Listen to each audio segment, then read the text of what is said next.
Oh, what's up fellow nerds? I'm your host Dr. McKay and welcome back to my channel.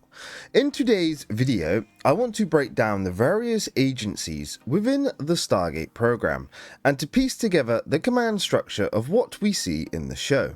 I'll be covering pre-disclosure and post-disclosure errors to break down both command structures. But before we get started, if you like the content, please feel free to like, comment and subscribe for more. And with that said, let's go.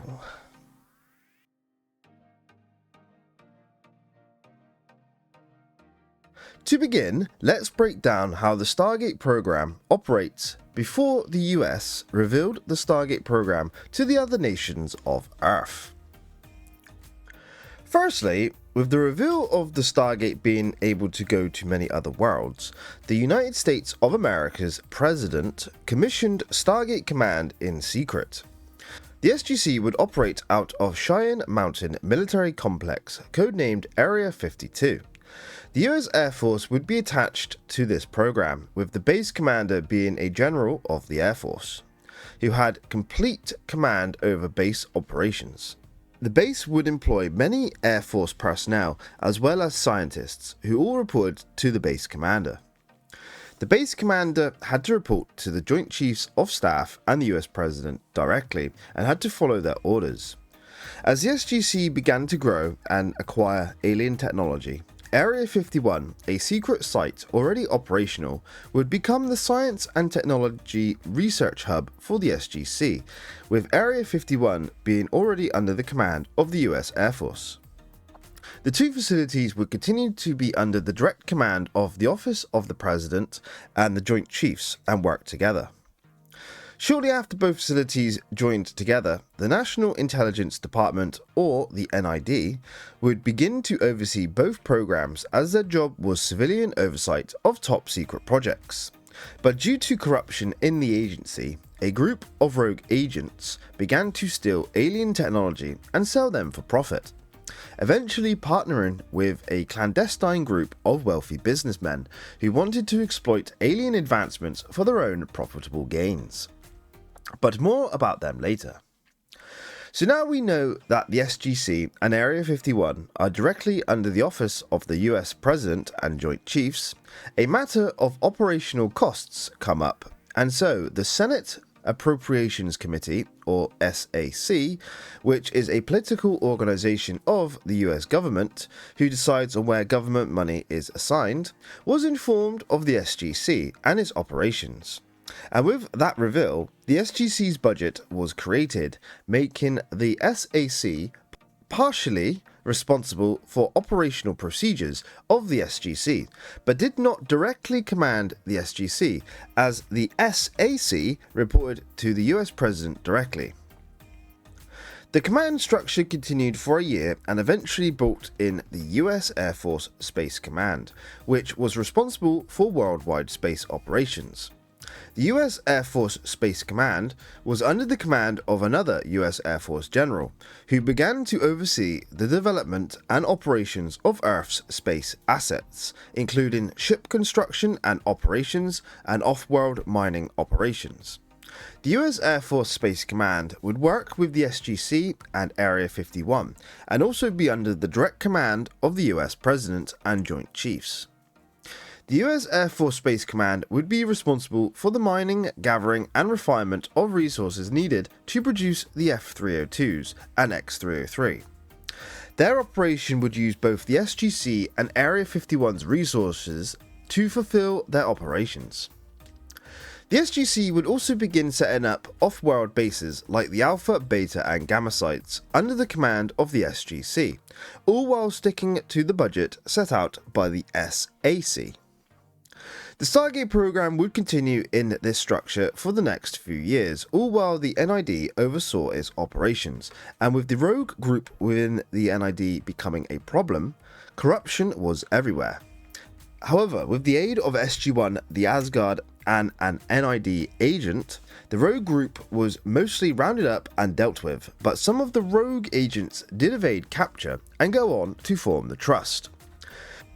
But after this, the NID would be reformed and clean of corruption. So at this stage, the Stargate program is a secret from the world. Only the US President Joint Chiefs, the SAC, the US Air Force, the US Air Force Space Command, NASA, and the NID, along with all the personnel of those that are involved, knowing about the Stargate program.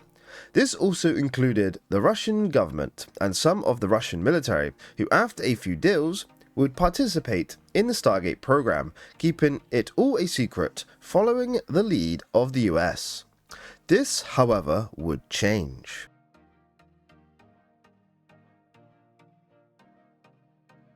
With the threats to Earth from the world ever increasing and the development of advanced technologies being implemented by the US in the form of the F-302s and the Prometheus, the US, feeling like it was the right time and in need of global cooperation, decided it was time to reveal the Stargate program to the rest of Earth's major governments. This meeting saw the complete disclosure of all Stargate operations and technology gained through the Stargate. The US wanted cooperation and mutual partnership with each nation so that a global defense can be formed in the event of an attack. The US would share all they have learned and obtained, but would want to maintain control of the Stargate and be the leaders. While some agreed to this, others wanted to disclose all to the public and wanting a shared agreement for the gate to be moved to a mutual location. However, with the help of Thor and the Russians, everyone agreed to let the US maintain control of the Stargate and be the leaders in the global effort going forward.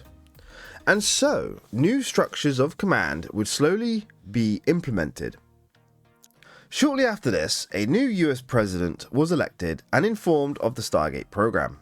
And after pressure from his vice president and other information he discovered, he decided to appoint a civilian leader to command the SGC to make it less of a purely military-led organization, believing it to be better for international relations. However, just as his changes began to take place, the Goa'uld Anubis attacked Earth, and the resulting events led to many more changes the president would make. One of these changes would be the establishment of Homeworld Command, that would take command of the SGC and all departments associated with planetary defense, including Earth's defense fleet. Homeworld Command would be run by a general that would oversee all planetary operations, including the SGC and Area 51.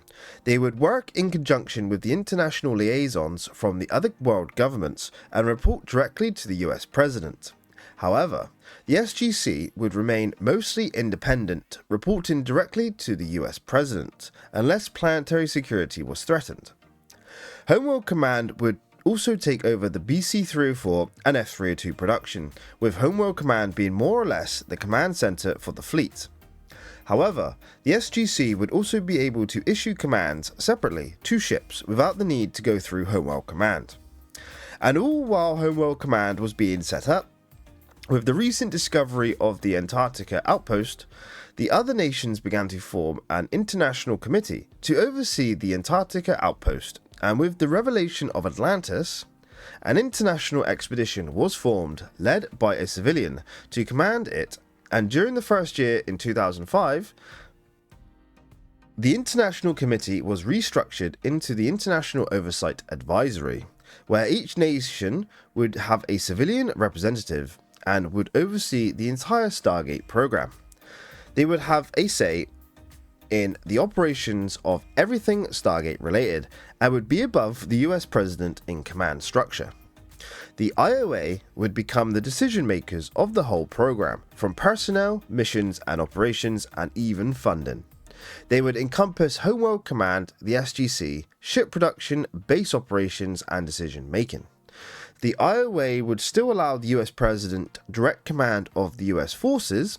However, due to how the IOA funds the whole operation, it allows the IOA to supersede the US President's commands if they feel the need is necessary.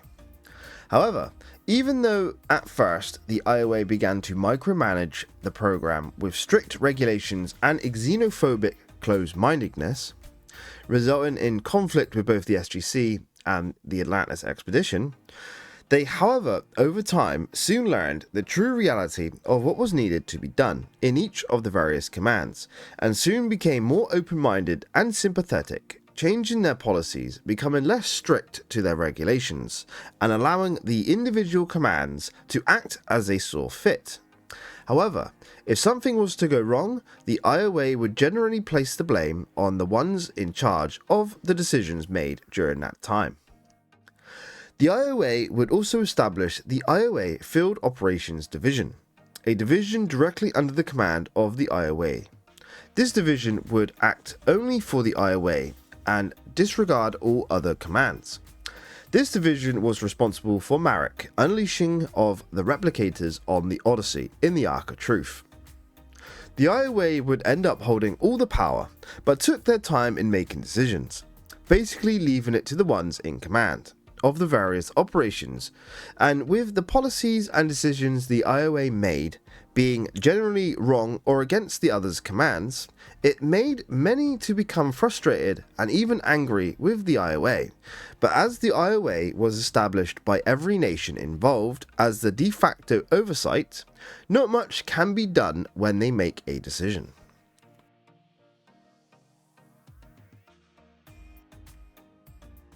So now we know the agencies involved, let's just go over the command structure one more time, starting from the top down. The ones at the top who can basically give commands to all agencies involved and is the only one who commands the Atlantis expedition is the IOA. The IOA is also responsible for the entire budget of all Stargate operations. They also report to each nation's leadership, but maintain complete oversight and control. Next is the US President, who directly commands Homeworld Command and the SGC, giving direct orders to the respective generals of each command. He works in joint partnership with the other nations and is bound by the IOA's decisions, but can try and overrule if needed, but tends to abide by the IOA's choices. Next is Homeworld Command.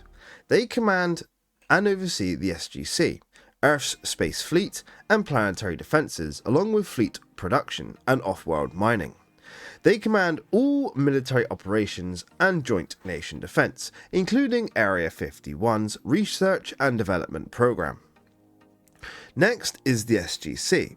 They command all SGC personnel, including SG teams and all the off-world bases in the Milky Way galaxy. They also have the power to command Earth's space fleet when needed for SGC operations. The SGC operates on its own most of the time, but is subject to the chain of command when orders are issued. The next is the Atlantis Expedition. They fall under the direct command of the IOA, and due to this, the SGC and Homeworld Command have no power to go against the IOA's choices. The Atlantis Expedition does have the power, though, to command BC-304s attached to them in Pegasus. The next is the Earth Space Fleet. The Earth Space Fleet is separated into three sections. First is the Home Defense Force, made up of multiple squadrons of F-302s and any 304s in orbit. They are under the direct command of Homeworld Command and the Joint Nation Task Force. Next is the Deep Space Fleet, consisting of BC-304s on missions in deep space. They fall under the command of either the SGC, Homeworld Command, or the Atlantis Expedition, depending on the mission and where they are stationed. And lastly, off-world F-302 squadrons. These squadrons are attached to off-world bases and are under the command of their attached bases, but if a BC-304 is stationed in orbit, command diverts to them. And finally, the lowest point in the command structure is off-world bases, who are directly commanded by the SGC. And that about wraps up the chain of command with the individual agencies. But what about the NID? Well, after the NID cleaned house and got rid of the Trust, they still oversaw the Stargate program, but due to it becoming known to the world's governments and the establishment of the IOA, the NID's original purpose of civilian oversight was not needed, so they changed and became covert intelligence operatives, and basically became spies for Homeworld Command, dealing with alien threats on Earth and corruption, covering up Stargate messes from the public eye. They reported directly to Homeworld Command and the US President, but it's unclear on if they ever reported to the IOA.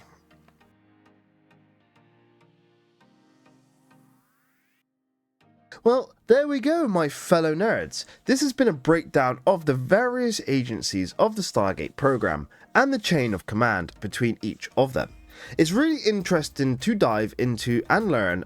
The IOA basically controls all agencies, and I'm uneasy with that, given that in the extended stories in the novels, the IOA wanted to take control of Atlantis on Earth, refusing to let it leave to go back to Pegasus, and wanting to turn Atlantis into a sovereign state under their jurisdiction, with the ultimate goal of using Atlantis' power to force all other nations to follow their wishes, establishing the first planetary government.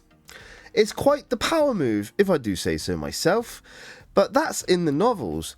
Who knows how it would play out if a season 6 of Atlantis came out. Well, I hope I have explained the command structure clearly for you in this video, and if you have any questions or think I have missed something, please leave a comment below with your thoughts. And if you have enjoyed the video, please feel free to like, comment and subscribe for more. I have been your host, Dr. McKay. Thank you all for watching, and until the next video, I'll catch you all then. Cheers and goodbye everyone.